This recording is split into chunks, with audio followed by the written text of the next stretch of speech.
All right, I have a wild story for you all today, and let me introduce you to comedian Dave Smith. I want to take you on his journey from Trump voter, somebody who would argue in favor of Trump in a bunch of high-profile debates, to somebody who is now apologizing, saying he regrets his Trump vote, and calling for Trump to be both impeached and removed from office. Now, this is a celebrity. This guy has a lot of pull. He's been rising to prominence in the comedy world for over a decade now, and he decided to dabble into politics a few years back, and he's been doing more and more debates. He voted for Trump openly, and he describes himself as a more libertarian, anti-war dude. Now, Trump has shot himself in the foot with a large portion of his fan base, and this is the perfect microcosm. Let's break this down, but first, let's start off with the post that he released a few hours ago because it really summarizes his beliefs. Make sure you drop a like. You know, I am grateful for every single one of you that watches my videos. I've been meeting a lot of you in person lately. I fist bumped someone in public lately. I had a really good conversation at a diner lately. It's been great meeting you all, but let's continue here. According to Netanyahu and other sources, says Dave Smith, Trump had full prior knowledge of Israel's attack and gave it his blessing while pretending to be negotiating with the Iranians as a cover. If this is true, then the U.S. is already at war with Iran as we facilitated an aggressive sneak attack by our, quote, proxy with our weapons. Now, he's referring to the Israeli strikes on Iranian nuclear areas and facilities and scientists. And Dave Smith is known for describing himself as very, quote, anti-war. Very anti-war. And in an attempt to be anti-war, which might be earnest on Dave Smith's behalf, he ends up taking sort of pro-Russia stances. He does a thing where he's like, both sides need to stop fighting.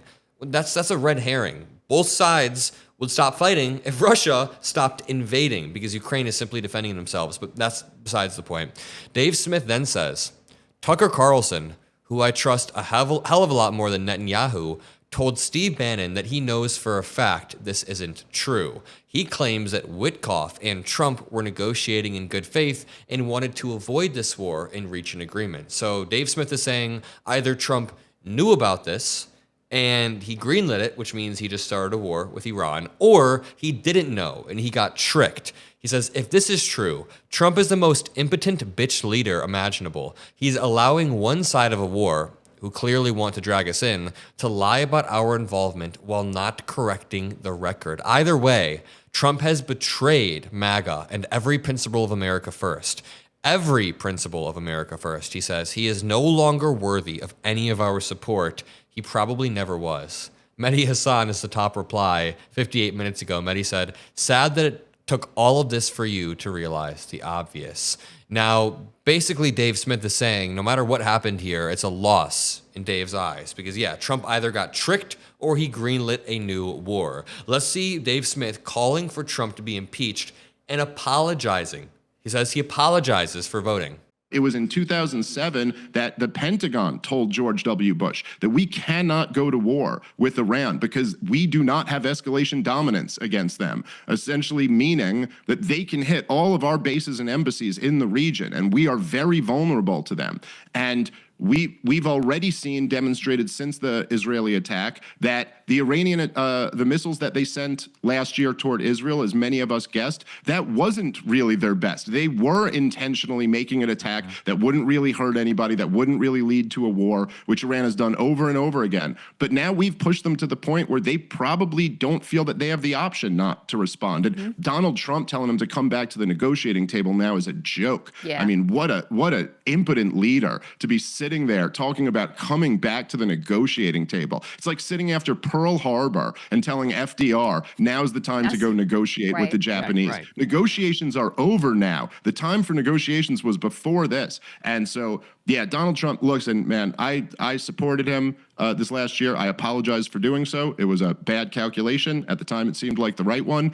But he should be impeached and removed for this one, and not on some like not on some ridiculous Nancy Pelosi. Of course, the Congress will never do it because they're all a bunch of corrupt hacks. This is the one thing they support. This is like the Donald Trump should be impeached and removed for this. All of his supporters should turn on him. It's the absolute betrayal of everything that he ran and campaigned on and everything that he stood for. And I will say, despite the fact that, Donald Trump supporters have been labeled like a cult following, and that certainly is true for a percentage of his supporters, he is going to lose his coalition over this. I don't just speak for myself when I say there are a lot of us who simply will not go along with this. So it's just a devastating mistake. By the way, on top of that, he's also going to lose the deportation fight because of this. Because right now he needed all the political capital he could have to turn that, you got a majority support for deportations, but the minority is very mobilized and they're out and they're protesting all around the country. He needed all of his political capital for that move. So here's what we got. The neocons win. More war abroad and, bomb the world and invite the world. No matter who you vote for, you always get John McCain. Okay, those are some strong words. I agree with some of it. I disagree with some of it. I mean, at the end there, when he says, no matter who you vote for, you always get John McCain, disagree. Donald Trump is not John McCain. You can't do the whole both sides there. Like he's saying all politicians are the same. No. John McCain was way different in the way he operated than Donald Trump. Donald Trump is reckless. He's not even using diplomacy. And Dave Smith is just now coming around to the fact that Trump's Iran policy is a mess, that pulling us out of the nuclear deal is a mess and led to this today. But I mean, I agree with him that Trump's foreign policy is reckless. I just don't know how it took this long to see it. I don't know how the consequences had to be right in front of his eyes for him to see that Donald Trump's foreign policy was always insane. But just keep in mind, this dude's not coming from like a level-headed, normal view. Like, I personally think that when it comes to Russia and Ukraine, the U.S. should be getting involved, not with boots on the ground troops. We should not be sending troops over there. We don't want to escalate with Article 5 in NATO, but we should be supplying weapons, intelligence. We should be supporting them with strong words. And by words, I mean saying escalatory shit so Russia doesn't have a monopoly on the escalatory rhetoric. Now, Dave Smith, while he's critiquing Trump from what he calls an anti-war perspective, he would say that we should not be involved. We shouldn't even support Ukraine whatsoever, which in my opinion is pro-war. I think people have it distorted. I think when you say you're anti-war and we should get out of Ukraine, that is actually pro-war, because being anti-war would be stopping Vladimir Putin in his tracks before he's able to escalate and take country after country after country and eventually hit a NATO country, inevitably, and then Article 5 gets triggered and we're into World War III. Or we could stop the problem where it stems, maybe learn from 1939 and actually step in and prevent the authoritarian dictator from marching through Europe in the same exact way. So let me know what you think about all of this. Obviously, it's a nuanced position because he's not somebody who is a super Republican. He's a libertarian MAGA who is now turning on Donald Trump, but it's all the same. I mean, he's still saying that he thinks Trump will lose a large portion of his coalition, and I guess we'll see. If you appreciate these videos, drop a like, subscribe. And really quickly, my relative recently turned 65, and we were shocked by the amount of scam Medicare calls, shady flyers, misleading ads, you name it, that she was flooded by. It was overwhelming. And that's how they design it. If they can design the system in a confusing way, brokers can then steer you into confusing plans that make them more money. I mean, the DOJ just sued 3 of the biggest brokers in the country allegedly for doing exactly that.